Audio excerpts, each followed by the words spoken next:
Hey guys, how's it going? Well, this week we just got off. Today's Tuesday, by the way. We just got off the weekend and we did a reset going from. We went from South Dakota, where we dropped off last time. I think that was the last video I did, was the South Dakota video. And then we went to Ohio and dropped off over there, but on the way we did a reset in Illinois, and then we dropped off in Ohio and came back here to South Dakota again with some more paper rolls, and dropping those off here in, where are we, South Dakota.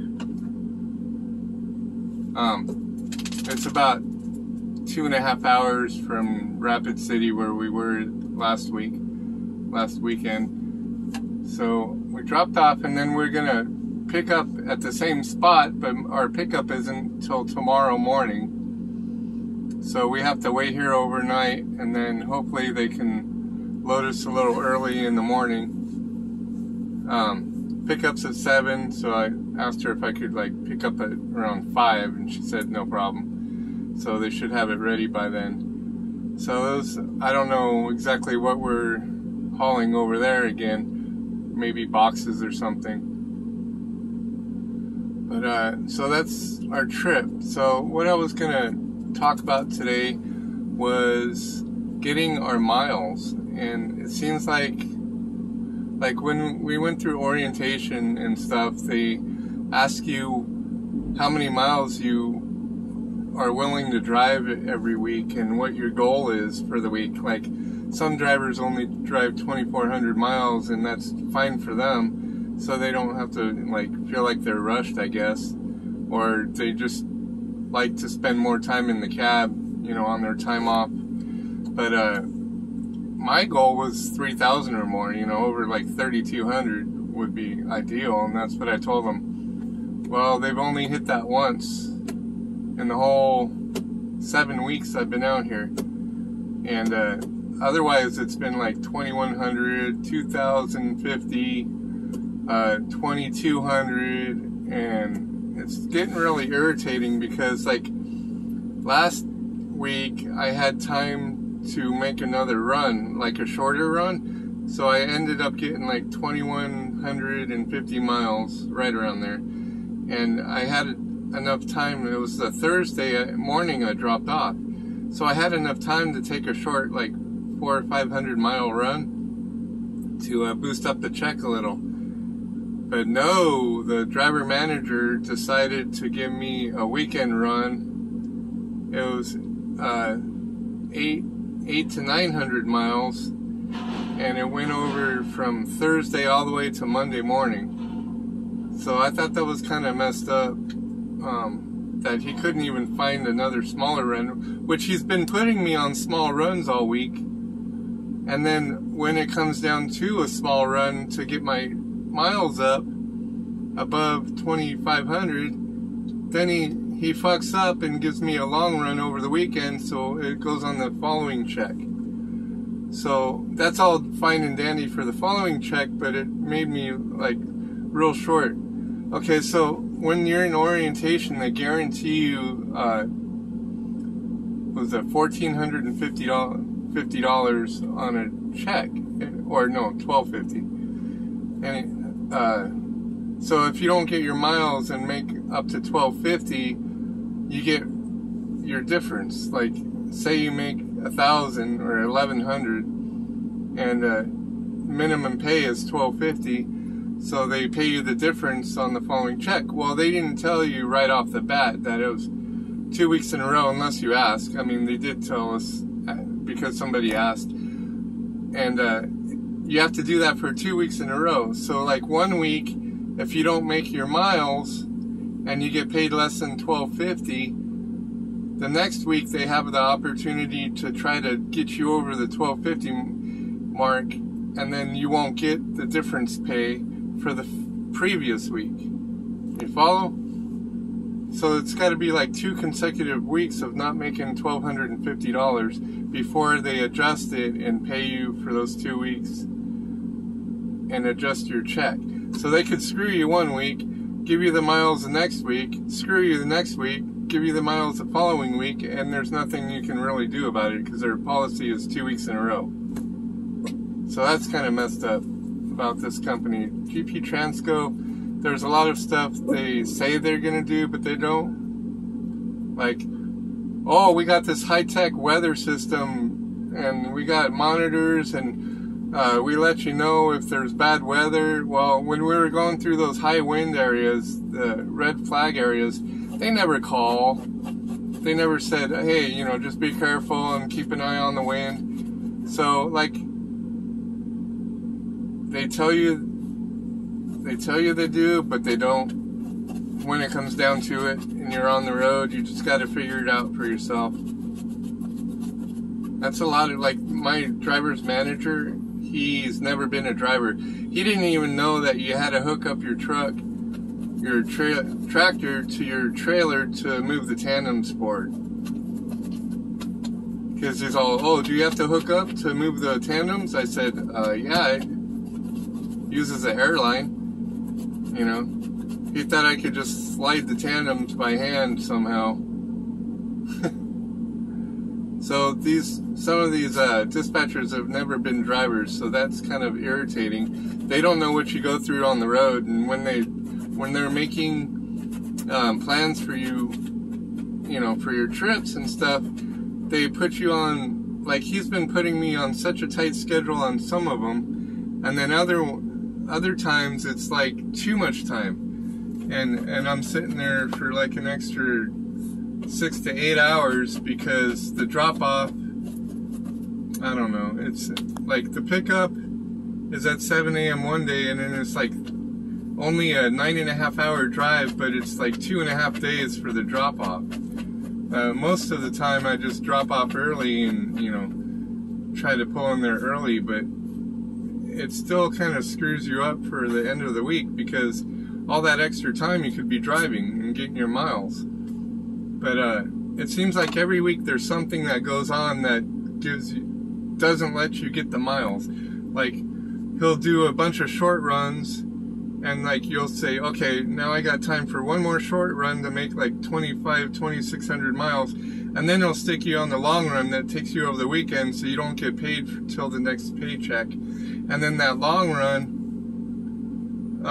you'll drop off on Monday, and then he'll do another long run, and then you have time for a short run, but then it's like, oh, I couldn't find anything for that amount of miles to fit you in to get you to the Friday, so it carries over to the weekend again, so you get screwed that way too. It's like, I don't know, it's a lot different than what I planned on it being or was hoping it would be.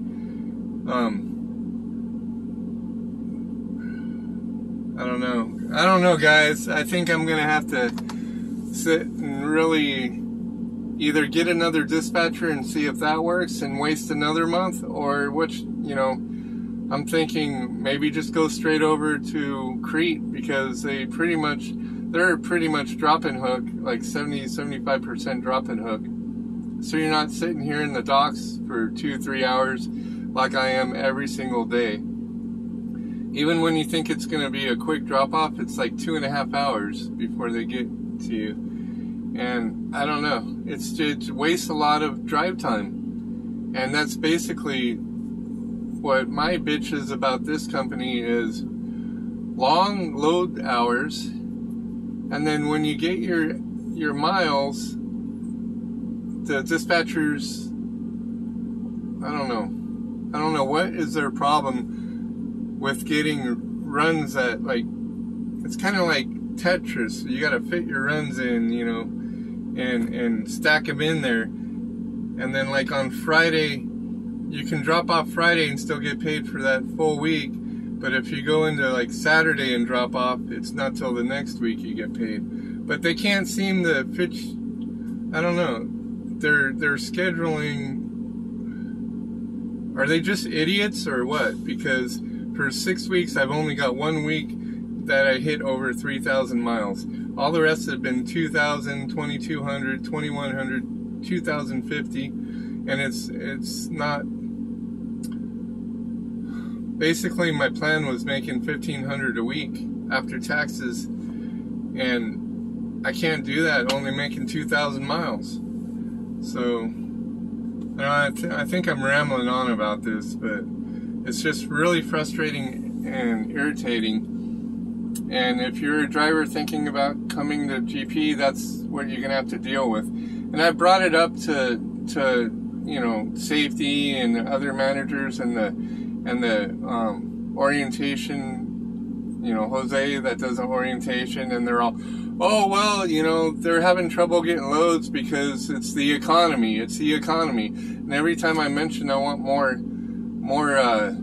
miles and stuff, you know, I got to get more miles. They're, oh, it's the economy and we can't find that many loads. And well, half their loads are like contracted loads where they're sending their trucks consistently. So why they can't get you more miles, or it's just the excuse of the dispatcher because he can't get his act together, I don't know. But that's what I'm going through out here, and I think either I'm gonna have to switch dispatchers, but I don't know if that'll work, and I'm like torn, because do I waste another month to see if the different dispatcher will work out, or do I just go to Crete where I know they're gonna give me minimum 2,600 miles?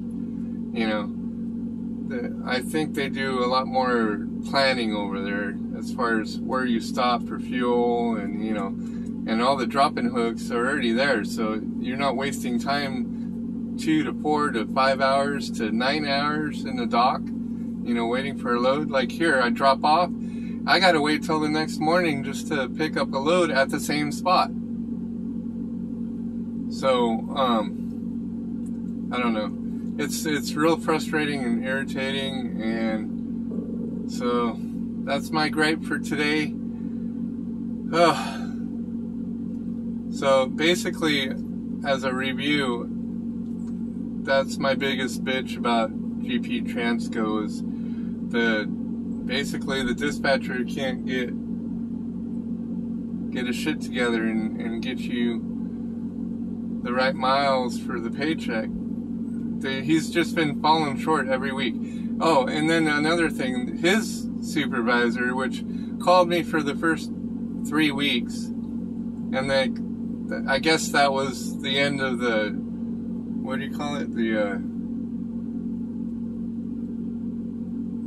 That was the end of the, what do you call it when you just start out and, Chris, what do you call it? What's that? When you just start out a company and you call it like the... Transition? No, where everything runs great for the first 3 weeks. Honeymoon and period? Huh? Honeymoon period? Yeah, it's like the honeymoon period where you just start a company and everything's great for the first 2 to 3 weeks, and then you find out the flaws of everything. And so I guess I was the end of the honeymoon period, because the not the driver manager, but his boss called me for the first 3 weeks and asked me how everything was going, and you know, I told him, well, I need some more miles, and he's all, yeah, well, look, like the third week I was working, and the third week that he had called, I actually that's when I got the 3,200 miles. And he goes, well, this week looks better, and then after that he quit calling, so I can't like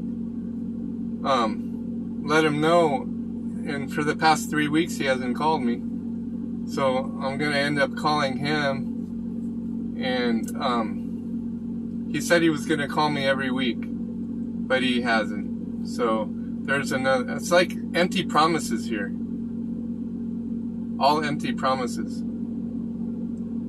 But if you do something wrong, be sure to get a phone call. You know you're gonna get a phone call if you don't like put in your log correctly, or you like go out for on duty not driving. If you don't put an explanation, oh, be sure you'll get a call for that.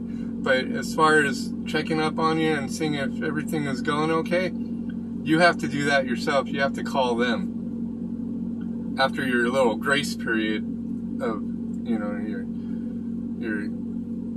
after you just, you know, get your feet wet and you're in there for like a month, then they like forget about you, unless you do something wrong. So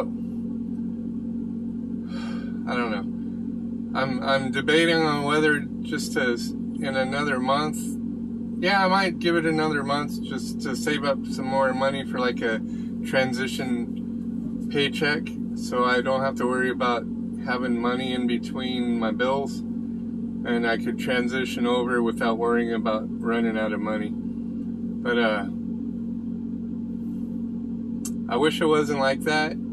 I wish they were more consistent on what they tell you as far as what they explain in orientation, and they hype everything up. Every company, you know, has its flaws and stuff, but they do hype up the miles that you're gonna get. And I was actually on when I was running local and out of Elko, I was making $1,081 a week. Now that was dedicated. I was only driving 440 miles a day, and every week, like clockwork, you know, I had to fight for some of the paychecks because they would miss loads on me. So I had to make sure all my loads were correct, because the system they had, the OmniTrax, sucked, because they just got the system, they were still working it out. So I had to fight for the correct pay on my paychecks. But I knew every week, even though they'd be a couple days late on correcting the check, I'd have like $1,081 consistently. And you know, it wasn't enough. That's why I came over the road to make like closer to $1,400-1,500 a week after taxes. But it hasn't been working out. I've only been making 1,000, more like, on average, I'd say it's about 1,100. That's only $20 more than being local. And that's not what I came out here to do. I came out here to pay off my bills faster and get out of debt. And it's not working out as I wanted it to, or as they said it was going to be. But anyway, this is a 17-minute video already, and I think I just extended my babble. So y'all, I'm gonna do a better, more, no, I don't know. I'm just confused right now. So until the next video, guys, take care, be safe, have a good one, do what you love, and we'll see you later.